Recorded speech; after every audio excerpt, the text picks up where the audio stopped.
ನಮಸ್ಕಾರ ಸ್ನೇಹಿತರೆ, ಅಡುಗೆ ಸಂಭ್ರಮಕ್ಕೆ ನಿಮಗೆಲ್ಲ ಹಾರ್ದಿಕ ಸ್ವಾಗತ. ಇವತ್ತು ಮನೆಯಲ್ಲಿರೋ ಕೆಲವು ಪದಾರ್ಥಗಳಿಂದ ಬೀಟ್ರೂಟ್ ಜಾಮ್ನ ಮಾಡ್ತಾ ಇದ್ದೀನಿ. ಬೀಟ್ರೂಟ್ ಜಾಮ್ ಮಾಡಲಿಕ್ಕೆ ಬೇಕಾಗಿರುವಂಥ ಸಾಮಗ್ರಿಗಳನ್ನು ನಾನಿಲ್ಲಿ ಸ್ಟೆಪ್ ಬೈ ಸ್ಟೆಪ್ ಹೇಳ್ತಾ ಹೋಗ್ತೀನಿ. ನಿಮ್ಮ ಮನೆಯಲ್ಲಿ ಮಕ್ಕಳು ಯಾರೆಲ್ಲ ಬೀಟ್ರೂಟ್ನ ತಿನ್ನಲ್ಲ, ಈ ರೀತಿ ಒಂದು ಜಾಮ್ನ ಮಾಡಿಕೊಟ್ರೆ ಅಟ್ಲೀಸ್ಟ್ ಜಾಮ್ ರೂಪದಲ್ಲಾದರೂ ಬ್ರೆಡ್ಗೆ ಅಪ್ಲೈ ಮಾಡಿಕೊಂಡು ತಿಂತಾರೆ. ತುಂಬ ರುಚಿಯಾಗಿರುತ್ತೆ. ಇದು ಬೀಟ್ರೂಟ್ದಂತೂ ಗೊತ್ತೇ ಆಗಲ್ಲ. ಅಷ್ಟೊಂದು ಸಖತ್ತಾಗಿ ಟೇಸ್ಟಿಯಾಗಿರುತ್ತೆ. ಬನ್ನಿ, ವಿಡಿಯೋನ ಸ್ಕಿಪ್ ಮಾಡೋದು ಬೇಡ. ನೀವು ಇದನ್ನು ಚಪಾತಿ ಜೊತೆ ಆಯಿತು, ರೋಟಿ ಜೊತೆ ಆಯಿತು, ಬ್ರೆಡ್ ಜೊತೆ ಆಯಿತು, ಈ ಥರ ಅಪ್ಲೈ ಮಾಡ್ಕೊಂಡು ತಿಂದರೆ ಈವ್ನಿಂಗ್ ಟೈಮ್ ತಿಂದರೆ ಅಂತೂ ಸಖತ್ ಟೇಸ್ಟಿಯಾಗಿರುತ್ತೆ. ಮಕ್ಕಳು ಸ್ಕೂಲ್ ಬಿಟ್ಟಾದಮೇಲೆ ಬಂದಮೇಲೆ ಕೊಟ್ಟರಂತೂ ತುಂಬ ಇಷ್ಟಪಡ್ತಾರೆ. ಬಟ್ ಬೀಟ್ರೂಟ್ ಅಂತೆ ಖಂಡಿತ ಗೊತ್ತಾಗಲ್ಲ. ಬನ್ನಿ, ವಿಡಿಯೋನ ಸ್ಕಿಪ್ ಮಾಡಬೇಡಿ, ಎಂಡ್ ತನಕ ನೋಡಿ. ಯಾರೆಲ್ಲ ನನ್ನ ಚಾನಲ್ನ ಸಬ್ಸ್ಕ್ರೈಬ್ ಮಾಡ್ಕೊಂಡಿಲ್ಲ, ಸಬ್ಸ್ಕ್ರೈಬ್ ಮಾಡ್ಕೊಳ್ಳಿ. ಬನ್ನಿ, ಟೈಮ್ ವೇಸ್ಟ್ ಮಾಡೋದು ಬೇಡ, ವಿಡಿಯೋನ ಸ್ಟಾರ್ಟ್ ಮಾಡೋಣ. ಜಾಮ್ ಮಾಡಲಿಕ್ಕೆ ಬೇಕಾಗಿರೋಂಥ ಸಾಮಗ್ರಿಗಳನ್ನು ನಾನಿಲ್ಲಿ ಎತ್ತಿಟ್ಕೊಂಡಿದ್ದೀನಿ. 2 ಬೀಟ್ರೂಟ್ನ ತೊಗೊಂಡಿದ್ದೀನಿ. ಆ ಬೀಟ್ರೂಟ್ ಸಿಪ್ಪೆ ತೆಗೆದು ಈ ಥರ ಒಂದು ಬೌಲಲ್ಲಿ ಎತ್ತಿಟ್ಕೊಂಡಿದ್ದೀನಿ. ಆಮೇಲೆ ಬಂದುಬಿಟ್ಟು ಒಂದಿಷ್ಟು ಹಾಫ್ ಸಕ್ಕರೆನ ತೊಗೊಂಡಿದ್ದೀನಿ. 1 ಕಪ್ಪಲ್ಲಿ ಹಾಫ್ ಸಕ್ಕರೆ ಆಗುವಷ್ಟು ಒಂದು ಚಕ್ಕೆನ ತೊಗೊಂಡು ಇಟ್ಕೊಂಡಿದ್ದೀನಿ. ಚಕ್ಕೆ ಹಾಕೋದ್ರಿಂದ ತುಂಬ ಟೇಸ್ಟಿಯಾಗಿ ಬರುತ್ತೆ ಜಾಮು. ಇದೇ ಜಾಮ್ನ ಸೀಕ್ರೆಟ್ ಟಿಪ್ಸ್ ಅಂತ ಹೇಳ್ಬೋದು. ಇದನ್ನು ಇವಾಗ ಕಟ್ ಮಾಡ್ಕೊಳ್ಳೋಣ. ಬೀಟ್ರೂಟ್ನ ಸಣ್ಣ ಸಣ್ಣ ಪೀಸ್ಗಳಾಗಿ ಕಟ್ ಮಾಡಿಕೊಂಡು ಇಟ್ಕೊಳ್ಳೋಣ.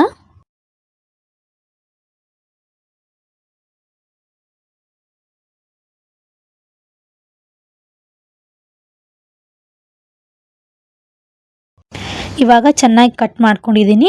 ನೋಡ್ಬೋದು, ಅದು ಒಂದು ಫ್ಯಾನ್ಗೆ ಹಾಕ್ಕೊಳ್ತಾ ಇದ್ದೀನಿ. ಇದಕ್ಕೆ ಸ್ವಲ್ಪ ನೀರನ್ನು ಹಾಕ್ಕೊಳ್ಳಿ. ಸ್ವಲ್ಪ ನೀರನ್ನು ನೋಡಿಕೊಂಡು ಹಾಕ್ಕೊಳ್ಬೇಕಾಗುತ್ತೆ. ಇಲ್ಲಿ ನೋಡಿ, ನಾನಿಲ್ಲಿ 1 ಗ್ಲಾಸ್ ಅಷ್ಟು ಹಾಕ್ತಾಯಿಲ್ಲ. ಸ್ವಲ್ಪ ನೀರನ್ನು, ಅದು ಬೀಟ್ರೂಟ್ ಮುನ್ಗೋವರೆಗೂ ನಾನಿಲ್ಲಿ ಇಷ್ಟು ನೀರನ್ನು ಹಾಕ್ತಾಯಿದ್ದೀನಿ. ಇದನ್ನು ನೀವು ಈಗ ಕುದಿಲಿಕ್ಕೆ ಇಡಬೇಕು. ನೀರನ್ನು ಆವಾಗವಾಗ ನೋಡ್ಕೊತು ಇದ್ದರೆ ಬೀಟ್ರೂಟು ಒಂದೊಂದು ಟೈಮ್ ಏನಾಗುತ್ತೆ ಅಂದರೆ ನೀರು ಕಡಿಮೆ ಹಾಕಿರೋದ್ರಿಂದ ಅದು ಬೀಟ್ರೂಟು ತಳ ಹಿಡಿದ್ಬಿಡುತ್ತೆ, ಅಂದರೆ ಹೊತ್ಕೊಂಡು ಬಿಡುತ್ತೆ. ಅದಕ್ಕೋಸ್ಕರ ಸ್ವಲ್ಪ ನೀವು ಲಿಡ್ ಕ್ಲೋಸ್ ಮಾಡಿದಾದಮೇಲೆ 2 ಮಿನಿಟ್ಸ್ಗೊಮ್ಮೆ ಲಿಡ್ನ ಓಪನ್ ಮಾಡಿ ನೋಡ್ತಾ ಇದ್ದರೆ ಸಾಕು. ನೀರು ಕಡಿಮೆ ಆಗಿದ್ದರೆ ಮತ್ತೆ ಸ್ವಲ್ಪ ನೀರನ್ನು ಹಾಕ್ಕೊಂಡು ಮತ್ತೆ ಲಿಡ್ ಕ್ಲೋಸ್ ಮಾಡಿ ಬೀಟ್ರೂಟ್ ಕುದಿಯೋವರೆಗೆ ಬಿಟ್ಟರೆ ಸಾಕು. ಇವಾಗ ನೀವು ನೋಡ್ಬೋದು, ಬೀಟ್ರೂಟ್ ಚೆನ್ನಾಗಿ ಕುದಿದೆ.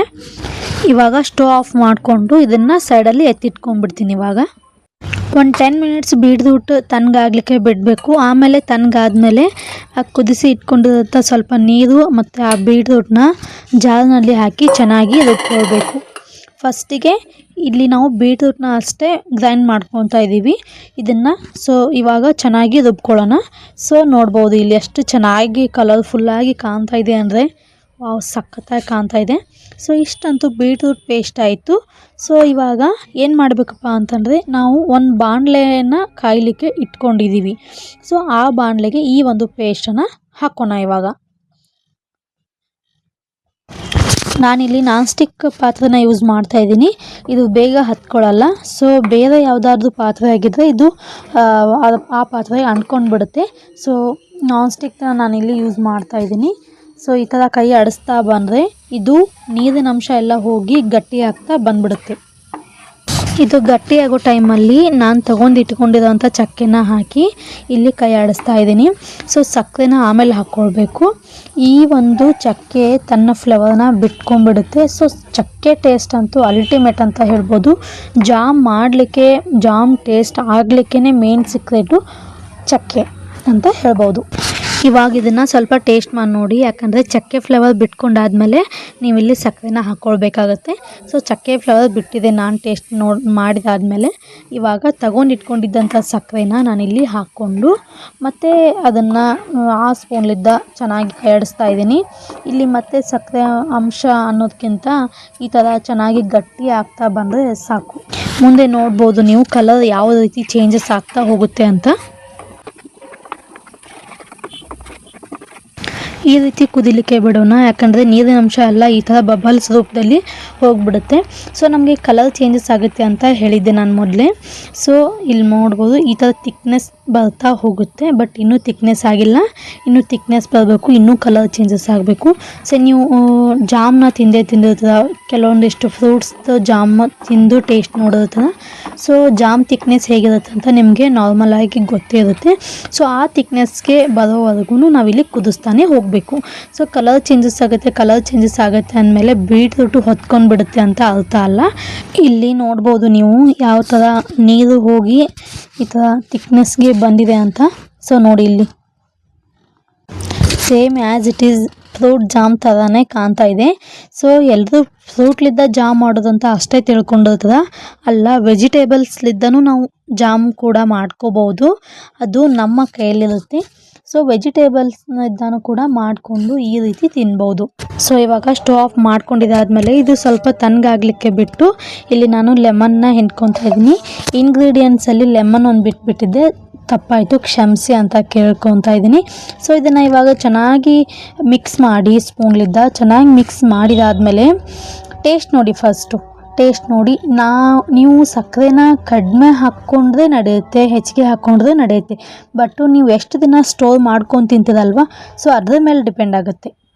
ಸಕ್ಕರೆ ಹೆಚ್ಚಿಗೆ ಹಾಕಿ ಬೇಯಿಸ್ಕೊಂಡಿದ್ರೆ ಸುಮಾರು ನೀವು 1 ಮಂತ್ವರೆಗೂ ಸ್ಟೋರ್ ಮಾಡಿ ಫ್ರಿಜ್ಜಲ್ಲಿ ಇಟ್ಕೋಬೋದು. ಫ್ರಿಜ್ ಇಲ್ಲಪ್ಪ ಅಂತಂದರೆ 1 to 2 days ಅಷ್ಟೇ ನೀವು ರೂಮ್ ಟೆಂಪ್ರೇಚರಲ್ಲಿ ಇಟ್ಕೊಳ್ಬೋದು. ಸಕ್ಕರೆ ಕಡಿಮೆ ಹಾಕಿದರೂ ಕೂಡ ಫ್ರಿಜ್ಜಲ್ಲಿ ಒಂದು ಏರ್ ಟೈಟ್ ಕಂಟೈನರ್ದಲ್ಲಿ ಹಾಕಿಟ್ರೆ ಒಂದು 2-3 ವಾರಗಳ ಕಾಲ ಚೆನ್ನಾಗಿರುತ್ತೆ. ಸೊ ಡೈಲಿ ಕೂಡ ತಿನ್ಬೋದು, ತುಂಬ ಫ್ರೆಶ್ನೆಸ್ ಫೀಲ್ ಕೂಡ ಕೊಡುತ್ತೆ. ಸೊ ನಿಮಗೆ ಡೌಟೇ ಬರಲ್ಲ ಇದು ಬೀಟ್ರೂಟ್ ಜಾಮ್ ಅಂತ. ಸೊ ಅಷ್ಟೊಂದು ಸಖತ್ತಾಗಿರುತ್ತೆ. ಇಲ್ಲಿ ನೋಡ್ಬೋದು ಕಲರ್ ಅಂತೂ ಅಲ್ಟಿಮೇಟ್ ಆಗಿದೆ. ಕಲರ್ ಅಷ್ಟೇ ಅಲ್ಲ, ಟೇಸ್ಟ್ ಕೂಡ ಅಷ್ಟೇ ಚೆನ್ನಾಗಿದೆ. ನಾನು ಮಾಡಿಟ್ಟು 2-3 ವಾರ ಕಾಲ ಅಲ್ಲ, ನಾನು ಮಾಡಿಟ್ಟು 2-3 ದಿನದಲ್ಲೇ ಖಾಲಿಯಾಗಿ ಹೋಗಿತ್ತು ಇದು. ಸೊ ಇದನ್ನು ನೀವು ಬ್ರೆಡ್ ಜೊತೆ ಆಗಿರ್ಬೋದು, ಚಪಾತಿ ಜೊತೆ ಆಗಿರ್ಬೋದು, ದೋಸೆ ಜೊತೆ ಆಗಿರ್ಬೋದು, ರೊಟ್ಟಿ ಜೊತೆ ಆಗಿರ್ಬೋದು, ಎಲ್ಲದರ ಜೊತೆನೂ ಕಾಂಬಿನೇಷನ್ ಮಾಡ್ಕೊಂಡು ತಿನ್ಬೋದು. ಸೊ ವಿಡಿಯೋ ಇಷ್ಟ ಆಗಿದ್ರೆ ಲೈಕ್ ಮಾಡಿ, ಶೇರ್ ಮಾಡಿ, ಕಮೆಂಟ್ ಮಾಡಿ, ಸಬ್ಸ್ಕ್ರೈಬ್ ಮಾಡ್ಕೋದನ್ನು ಮಿಸ್ ಮಾಡ್ಕೊಳ್ಬೇಡಿ. ಆ್ಯಂಡ್ ಬಂದುಬಿಟ್ಟು ಹೊಸ ರೆಸಿಪಿ ಜೊತೆ ನಿಮ್ಮ ಮುಂದೆ ಬರ್ತೀನಿ. So thank you, bye bye, love you guys.